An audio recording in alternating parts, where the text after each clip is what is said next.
Hello, coaches! Welcome back to another episode of Coach Better from Eduro Learning. In today's episode, it's just me and Clint because we are super excited about some new developments with this Coach Better series, and we wanted to share a little bit about our coaching backgrounds with you. We started this series as a way to help you coach better while we continue our own learning as coaches. As you might have noticed, Clint and I are never in the same room together, and that's because he lives in Beijing and I live in Bangkok. And after our first 9 episodes working together, we are enjoying these conversations so much that we want to dive a little bit deeper. That's what today's episode is all about. As you might know, once a year, Eduro Learning offers an academic year-long mentorship program called The Coach. The program includes 26 weeks of content learning, an amazing cohort of coaches to build your personal learning network, and your own private mentor. It's exactly what we would have wanted when we were starting out as coaches. And our next cohort starts in April 2019. We want to make sure that you have the chance to join because spaces are limited. This Coach Better series will give you a preview of the kinds of conversations you'll have with your mentor and the course participants throughout the program, and we want to continue to expand. Over the next few weeks and months, you'll not only see more awesome conversations here, but we're also going to build a straight-up podcast format so you can listen while you're on the go. The long-form individual conversations will eventually be just in podcast form, and we'll be sharing edited conversations on YouTube featuring perspectives from school leaders, librarians, teachers, coaches, counselors, tech directors, specialist teachers, and more. Please let us know who you'd love to hear from. We want to make sure these episodes and podcasts are as valuable to you as they are to us, so please let us know what you think in the comments below. If you have guests you'd like to see or topics you'd like covered, drop us a request in the comments section. Also, don't forget to join our weekly Slow Chat on Twitter, #CoachBetter, facilitated by the coach participants and graduates to dig deeper into each conversation. And join our Facebook group, linked in the description box below, to connect with us. There are even more great learning opportunities at the end of this episode, so please make sure to watch the whole conversation. All right, let's get started. If you like conversations like this, please let us know. We are happy to do more. If you're new here, welcome. My name is Clint Hamada. And my name is Kim Cafino, and we're your hosts for this series. Between the two of us, we have almost 40 years of coaching experience in schools around the world, and we want to help you coach better. So whether you're already a coach or you're just getting started, we're passionate about helping you take that next step in your coaching journey by sharing thoughtful, professional conversations about coaching and learning with experts from around the world. And you might notice that Clint and I are never in the same room. That's because I live in Bangkok and Clint lives in Beijing. But we are so excited to get together every week to share and discuss how we can all coach better together. If you enjoy any part of this episode, please make sure you give it the old thumbs up. It really does help us to know what you want to hear more about. Also, subscribe to the channel so you can see all of the coaching videos and click on the notifications bell so you know as soon as each video gets posted. Please make sure to watch all the way to the end. We've got some great opportunities for your professional learning that we think you'll love. Let's get started. All right, welcome everyone to another episode of our Coach Better YouTube series. Clint and I are here together today alone to talk about our experiences as coaches and to give you a little bit of a background why we're doing this video series and just tell you a little bit about what we're thinking about coaching and teaching and learning. So Clint, do you want to start us off and introduce yourself and tell us a little bit about your background as a coach? Absolutely.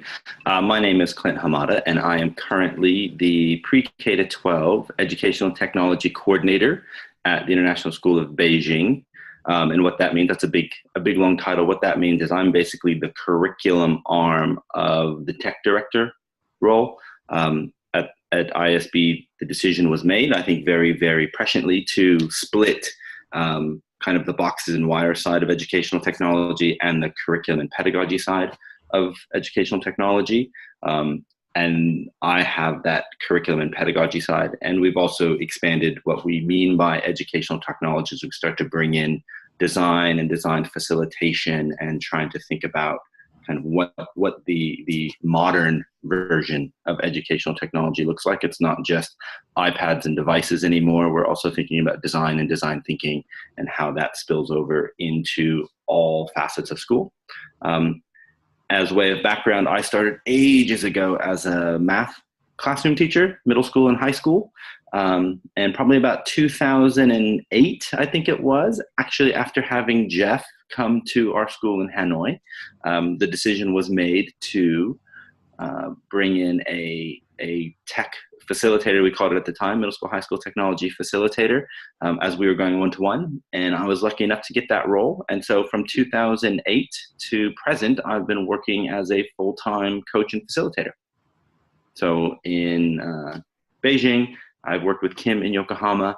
Before that, I was in Hanoi, UNIS Hanoi. And then way before that, it was pushing laptop carts around in International School of Tanganyika in Tanzania.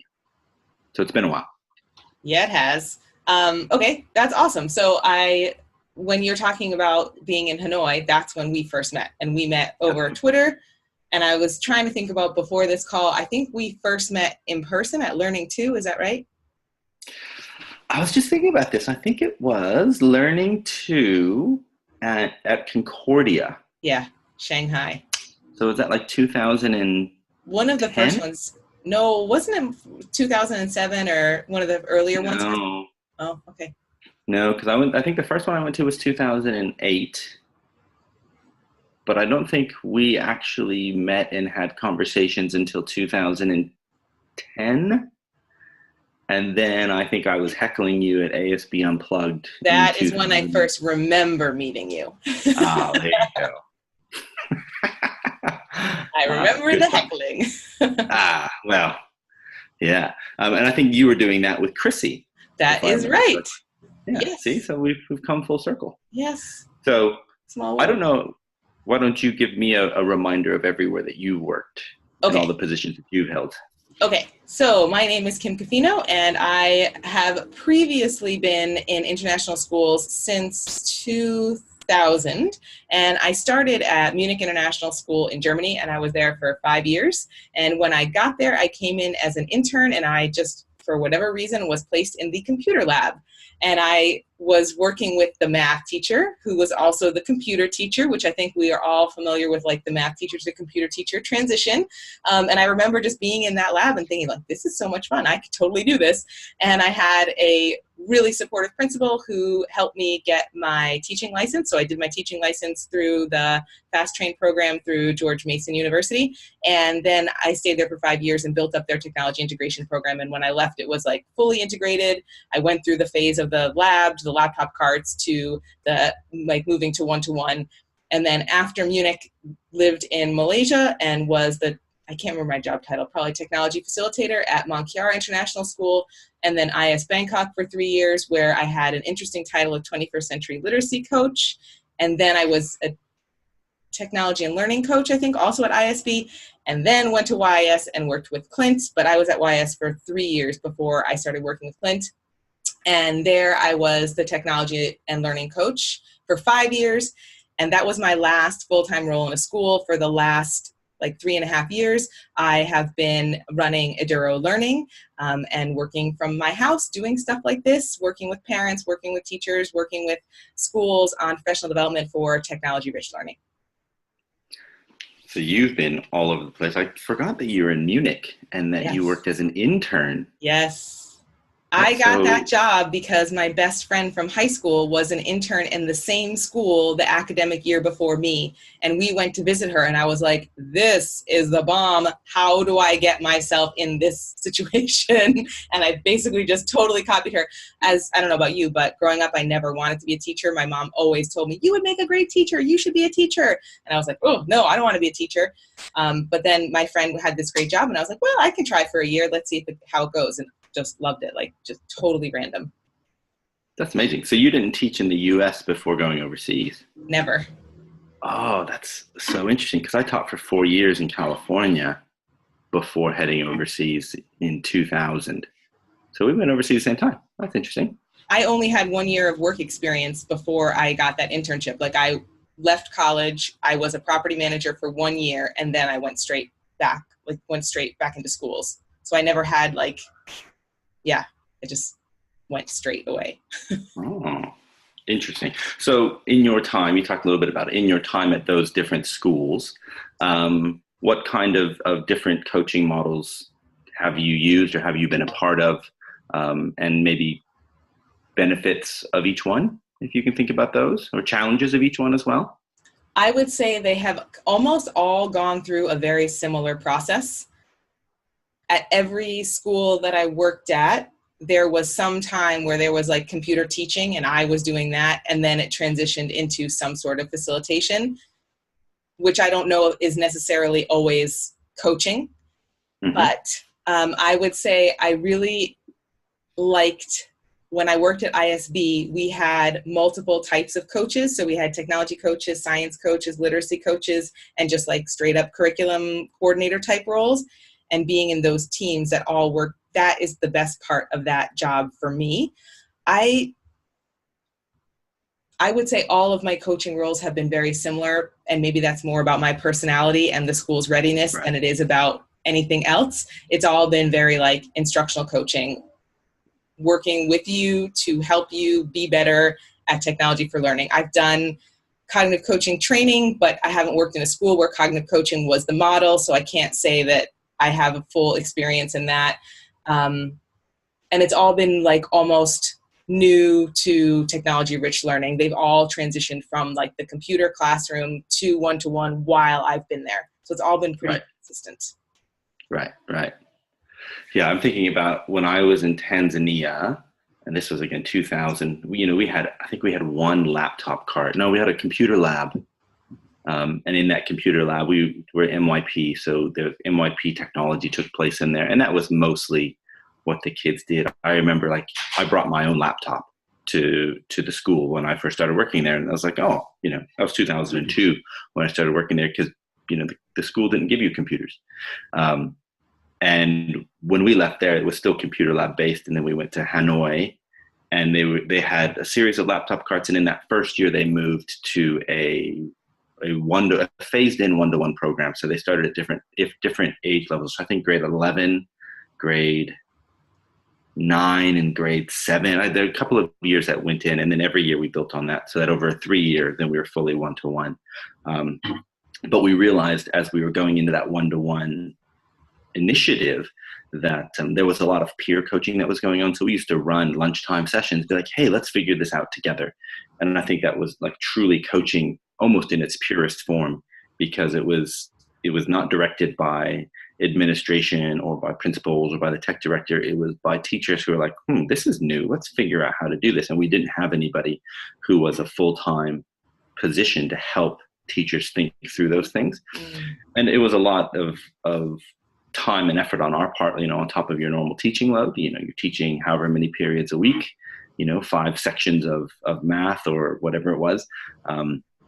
But we really wanted to get better. And it was great too, because it wasn't just math teachers getting together. It was me, and I remember as our IB business and management teacher, we spent a lot of time together, just like, hey, let's figure out how OneNote works, and let's figure out what we can do with this, and let's figure out what best practice was. And this is when you were not in the role of technology facilitator. This is not in the role of technology facilitator. That's right. And, I also worked with Adrienne McKetty at the time, who's now at UWC. I think she's the digital literacy coach at UWC.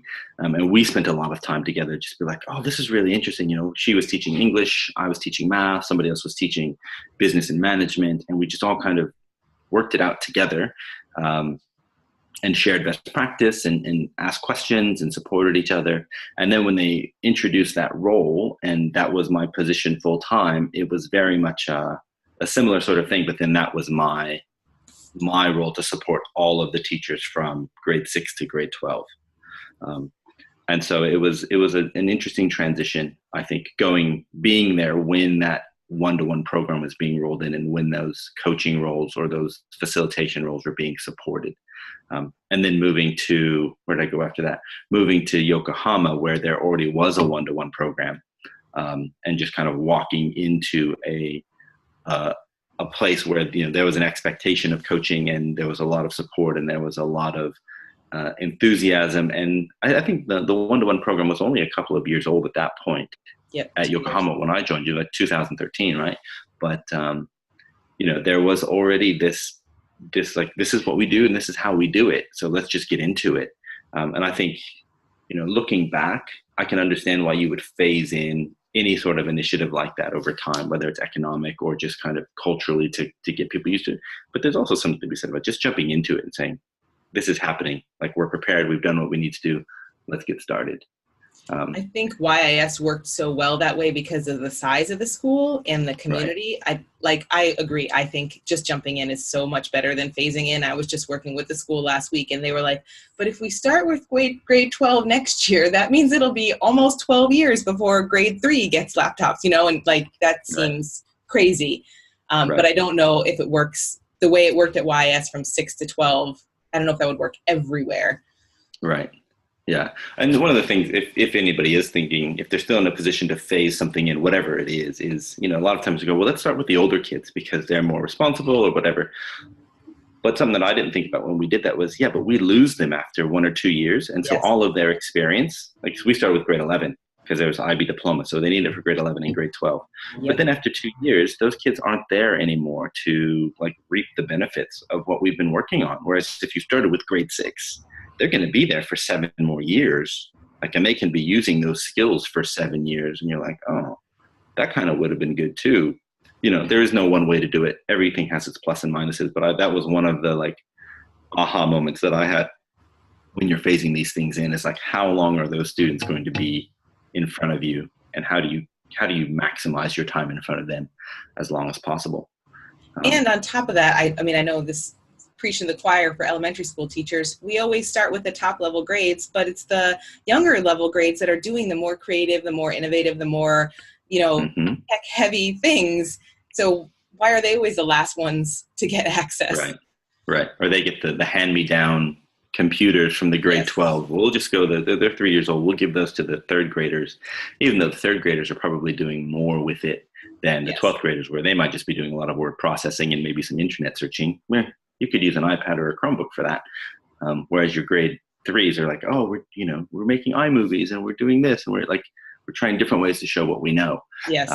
So they kind of sometimes they get the short end of the stick, not always, and I think people are recognizing that more and more. Actually, what I found is the sweet spot really is middle school. Oh yeah.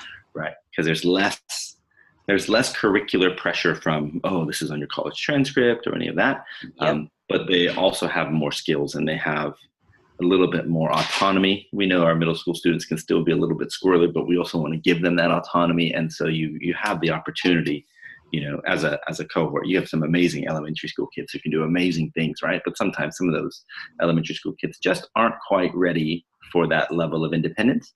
And we want to see that independence in our middle school. And that was really interesting, like working now in Yokohama. I had a K-12 position once you left, focusing more all the way across the school to support those elementary school students. And that was a real eye-opener for me, kind of going into grade 1 and being like, oh yeah, because I'd always been specifically middle school, high school.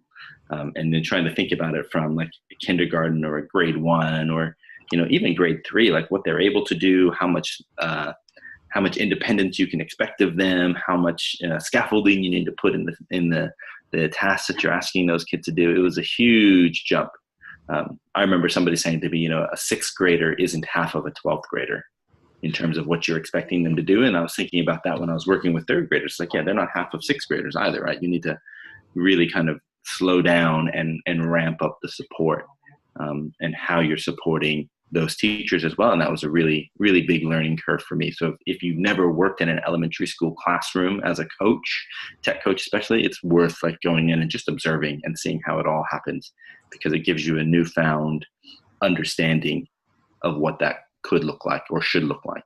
And I actually think even for, if any classroom teachers are listening to this too, I've been working with a school in Taipei and we've been having a lot of conversations about what do you talk about when children are age 3, age 4, age 5, they're so small. How do you talk about technology with them? But actually that's when you bring in what's developmentally appropriate for that age group in the bigger concept of, we talk about stranger danger in person. Well, we can talk about that. We can talk to other people through our devices. And it's that same conversation all the way down. I think sometimes we get trapped in our own grade level way of thinking about something to do with technology. And it's hard to see that vertical alignment, but actually there is something appropriate for every single age group. It's just pitching it the right way and making it accessible for them. So I think even for, not even just for coaches, but for classroom teachers or school leaders to kind of get an idea of, oh yeah, we can talk about digital citizenship in early learning years. And it's just, what do you focus on, right? Like somebody said to me, one of our elementary school STEAM facilitators at ISB, she's like, in first grade, like cyberbullying isn't an issue, like it is in fifth grade or in seventh grade.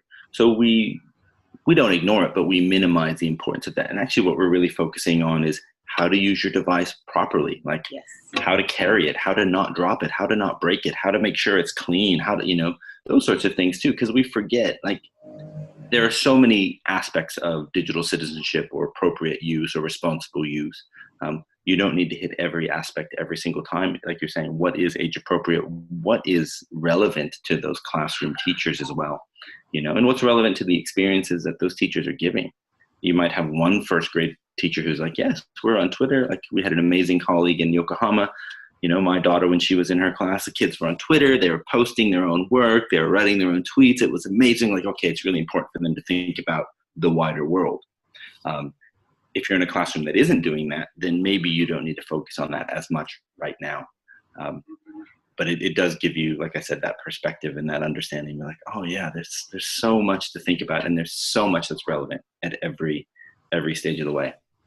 One of the things I did want to say, we're talking about what worked and what didn't work, and thinking about the role that I have now. I was saying earlier, I'm sort of the curriculum and pedagogy side of the tech director role. When I was at UNIS, I spent a lot of time, like my closest working relationship was with our curriculum director. And we spent a lot of time just having discussions about what does that mean? What could that look like? I was very rarely involved in well, no, that's not true. I wasn't as deeply involved in the conversations about, what network hubs are we going to bring in and what boxes and switches, and like there are some technical, like that is well beyond my realm of comfortability and expertise. But it was then that I realized, like, if you were a technology coach, you really have to cultivate that relationship.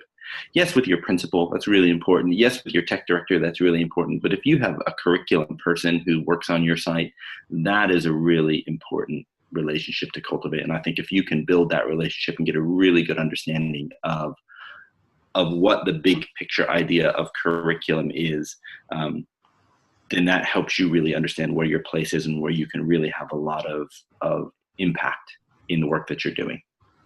Yeah, I totally agree. I'm similar to you, always come at this from a curriculum side of things, from the teacher kind of side of things, as opposed to the boxes and wires side of things. And that's why I was saying before that working at ISB with all those other coaches was one of my favorite coaching experiences, because you realize how similar all of the needs of all the different coaches and all the different curricular areas are.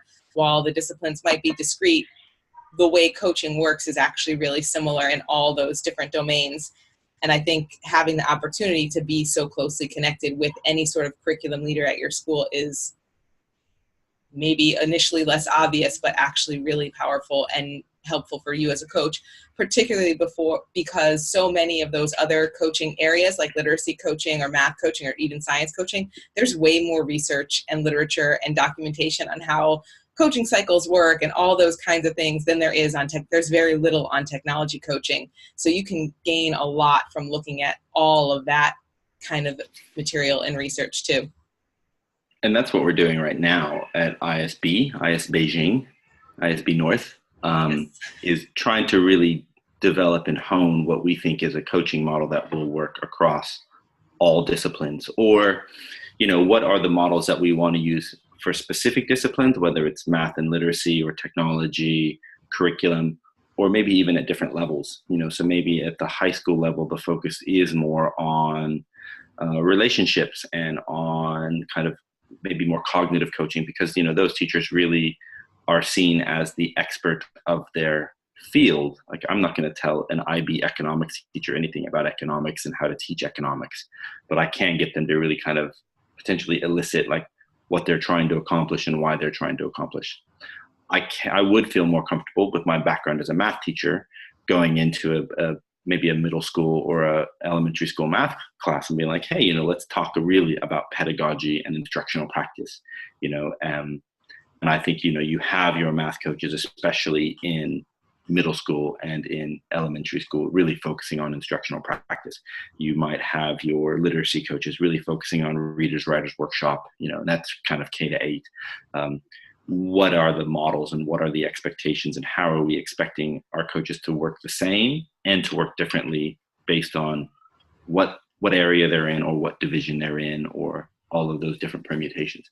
But I think once we nail that down, then you can really have these in-depth coaching conversations person to person about, hey, can you come and observe me as a coach? Like, not just observe teachers and coaching teachers, but how do you then coach the coaches, because we have a framework and we have an understanding of what we're trying to accomplish and why. And that's something that I'm really interested in right now, is what is that framework? What are those standards by which coaches are supporting one another? And, what are those look-fors that Diane Sweeney talks about in one of the books that we've just read? What are those coaching look-fors that we have, so that when I'm watching Kim in her coaching meeting or in the classroom co-teaching, I'll be like, hey, I really noticed this, or, you really wanted me to look for this.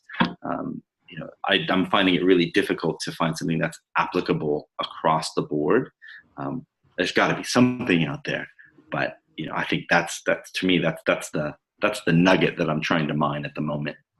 I really appreciated in our conversation with Jabiz how he talked about his relationship with the coaches at UWC, and how he is currently working with the digital literacy coach and the literacy coach, and how his conversations with them follow the same kind of pattern or framework. Like, they do totally different things, but the coaching model is consistent. And I thought that was really interesting for him as a teacher. He feels that. And I also talked to Adrienne as a coach in another conversation, and she said the same exact thing. So I think finding that framework that works across the board will help make coaching more understandable for the teachers, the leaders, the coaches, for everybody. I think we did that reasonably well at ISB when I was there too.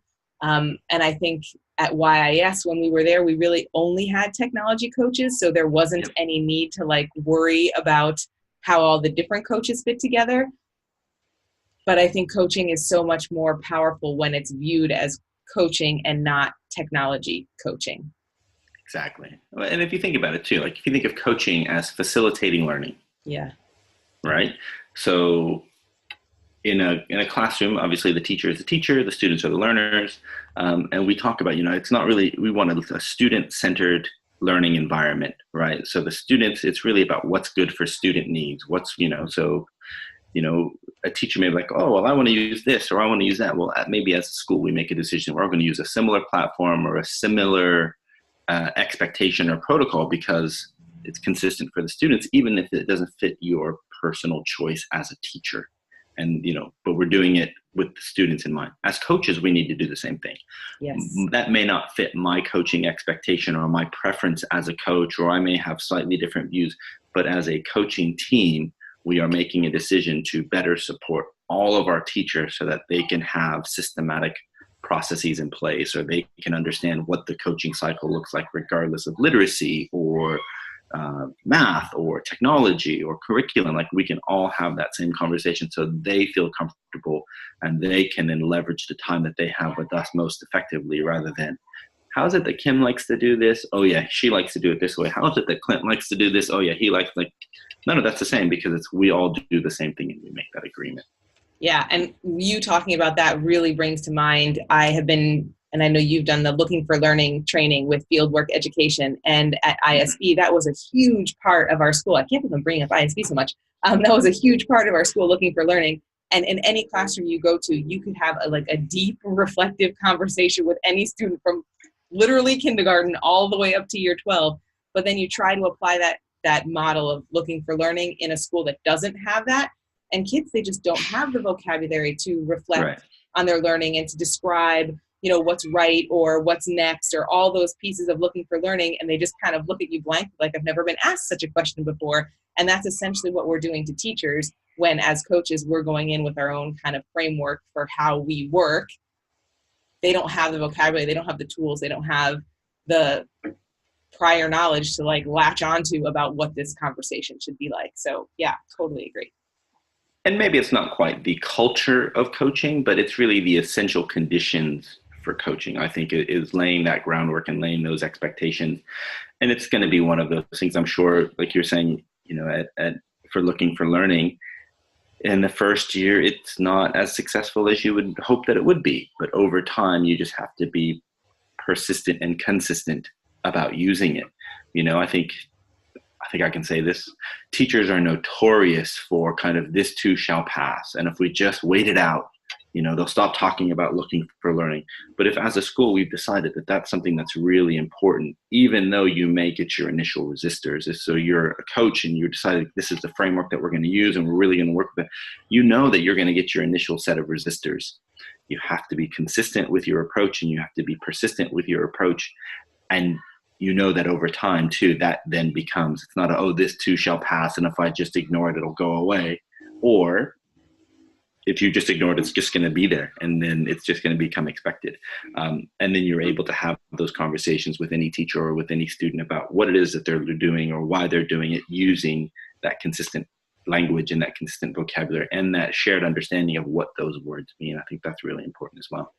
And that comes back to our conversation with Tico, where he was talking about the critical importance of the vision of a school. And when you make a decision about the vision and mission of the school, you're affecting everything for years to come, and how important it is to think about that so carefully, because like you say, it's not something you can have a one-time training on coaching or looking for learning or whatever it is. And then all of a sudden we're doing it and it's perfect. No, it's like years and years and years of sharing that same message and working to build up community understanding of this new way we think about teaching and learning over a lot of time. And sometimes it's frustrating, but that's how it is. I think yours and my experience, and I think a lot of our listeners or watchers, our viewers, are in international schools, and we know that there's transiency in those populations. If I'm working at a public school or a private school back in the US or Canada or Australia or wherever, maybe it's less turnover year to year. But you'll work in international schools where you may have 30% turnover of teachers in a year. And one of the things that I really appreciate about IS Beijing at the moment is, we have our school mission and vision statement, but something that the curriculum office has really been focusing on is, as a math department, what is your philosophy? What do we believe about teaching and learning in math?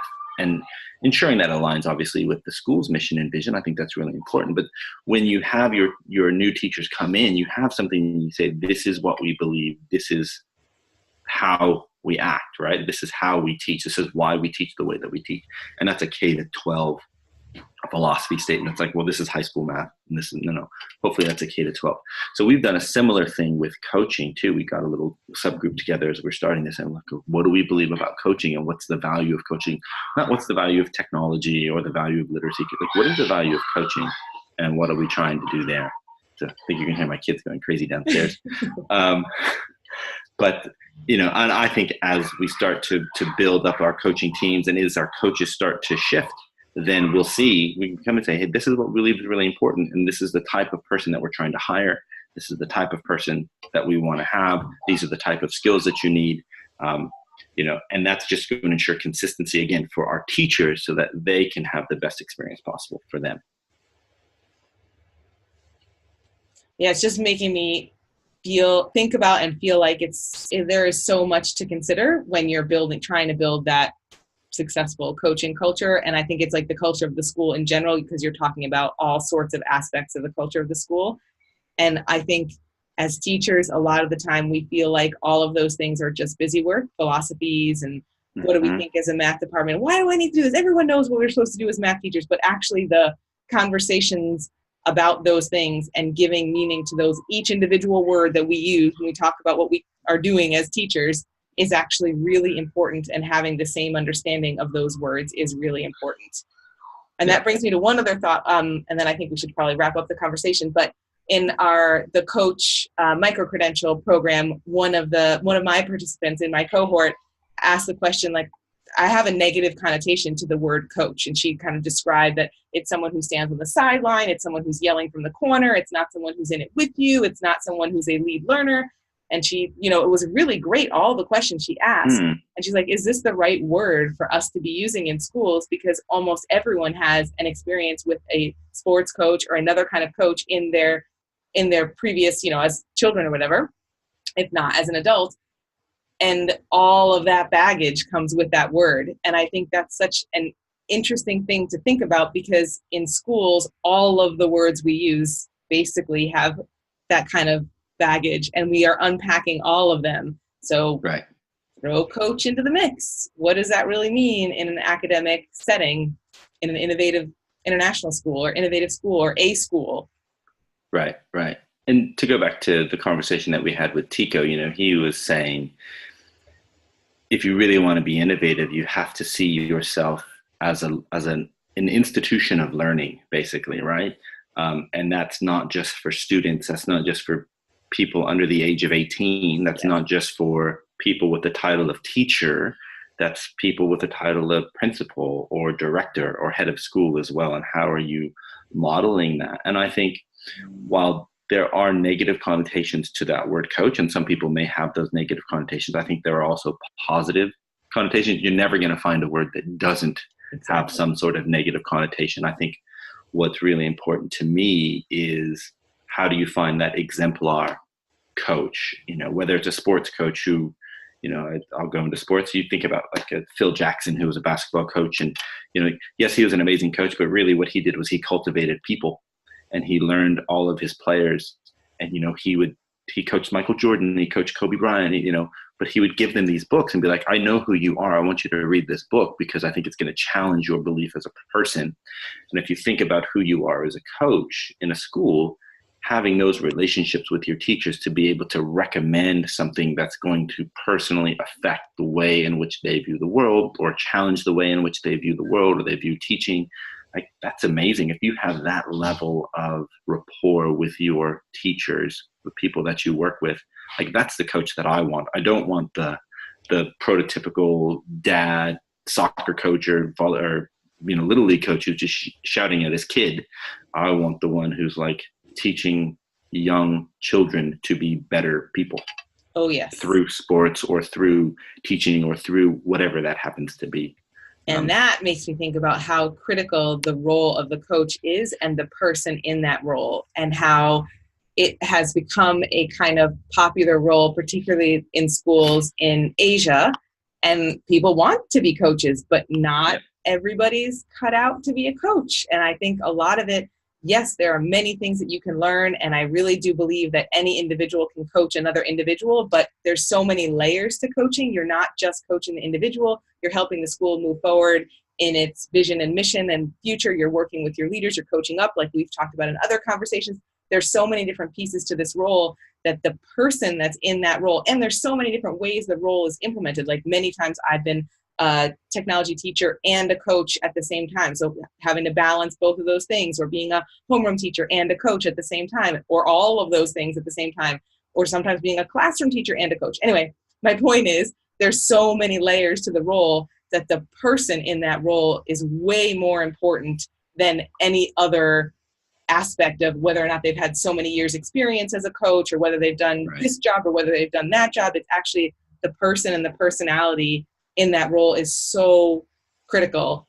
And I don't know if schools always know how to look for that right person, because the role is still so nebulous pretty much every school that I've worked in. I kind of define the role when I get there. Like, you're talking about ISB is looking at defining the role now. And I think that's such an interesting dynamic, because schools feel like they all need this job. And then if the wrong person comes into the role, they're like, what did we waste money on that job for? But it's not the job that's bad. It's perhaps the fit of the person in that job. Well, and I think that's what's really interesting about the series of interviews that we are doing and will be doing in the future is, looking at this from so many different perspectives. Sometimes it's not necessarily defining what it is, but it helps to define what it isn't, or it's I'll know it when I see it. But it's so enlightening for me to hear classroom teachers or librarians talk about their work with coaches or their work as coaches. It's so interesting to talk to other coaches and see how they view their role and what type of strategies work for them in working with their teachers and their administrators. It makes me really, that's really, like, there's so much that's coming out of that, just having these conversations and hearing people verbalize what it is they do and how they do it. And then talking to administrators and trying to help understand how they view coaches and what they view as really important, and what's the value add of that coaching position. it helps me understand my role even better. It gives me some great ideas for the things that I want to try, or things for me to think about and research further. I have to make all these little notes, and then it's like, well, when am I going to find the time to do it? But it's like, there's so much amazing things that are going on, and it's great to learn from our peers, and it's great to learn from, schools that I may never have a chance to visit, but it's great to have these conversations with people. So I'm really appreciating these conversations that we're having. Me too. I'm super excited about all of the ones we've already recorded and that will be coming out soon, and then the ones we have lined up. So we're going to not only share those full conversations, which is amazing because some of them are super deep and like rich with ideas and resources and strategies and things to think about and questions to ask yourself, but we're also going to pull those together into some focus series where you can hear some of our school leaders, some of our counselors, some of our librarians, some of our classroom teachers all answering the same question. So you can get lots of different perspectives on the same content area. And then we're going to do some spotlight videos where we highlight some of the really deep and meaningful conversations, moments of conversations that we've had. So you can get the best of each of those conversations, with the ultimate goal that these longer conversations are released as podcasts. So you can listen to them as you're doing other things, but the short, really interesting snippets are shared on YouTube as videos, so you can get the best of each conversation in a really short snippet just for you. Just for you. Yeah. And like I said, I think that the lineup that we've talked to, I mean, the experience and the knowledge and just the insight that everybody has given has been amazing. So I'm super excited to see how this all comes together. And the variety, because we have people from all over the world, which is super cool. Yep. All right. Well, good job, Kim. Good job, Clint. Yay. So hopefully that gave you a little bit of a background about kind of where we're coming from as hosts for these various interviews that you're going to see, and a little bit of an insight into what we're thinking about coaching and technology and learning and leadership in schools today. So thanks for joining us. Bye. Thank you so much for joining us today. If you enjoyed this video, please give it a thumbs up, subscribe, and click the notification bell so you'll know when we release a new video each week. Here at Eduro Learning, we want to help you coach better. To get you started, we've got some great resources to share with you right now. The first is a free digital download called 5 Strategies for Your Coaching Toolkit, and it's linked in the description box below. Plus, you can join our Facebook group, Coach Better, to connect with other instructional coaches around the world. The link is also in the description box below. If you're looking for even more learning, we are just about to start our next cohort of the Coach Micro-Credential. This academic year-long mentorship program includes 26 weeks of course content, a supportive network of like-minded participants who are coaches, and your own private mentor. Cohort 3 starts on April 28th, 2019, and registration opens on March 4th. If you are ready to sign up right away, we have some great early bird bonus offers starting on January 15th, and spaces are limited, so please check it out. Are you ready to coach better? Get a preview to what you'll learn and see what past participants have to say at edurolearning.com/coach. And finally, if you haven't caught it yet, our weekly Coach Better Slow Chat on Twitter will help you build your professional learning network, and it's facilitated by 3 of our awesome The Coach participants, so you can see the types of coaches that you'll be learning with. Check out the link in the description box below. We hope that all of these resources are useful for you, and we'd love to hear what you think about them. If you have questions about coaching or guests you'd like to see featured, please leave us a comment and we will do our best to make it happen. See you next time.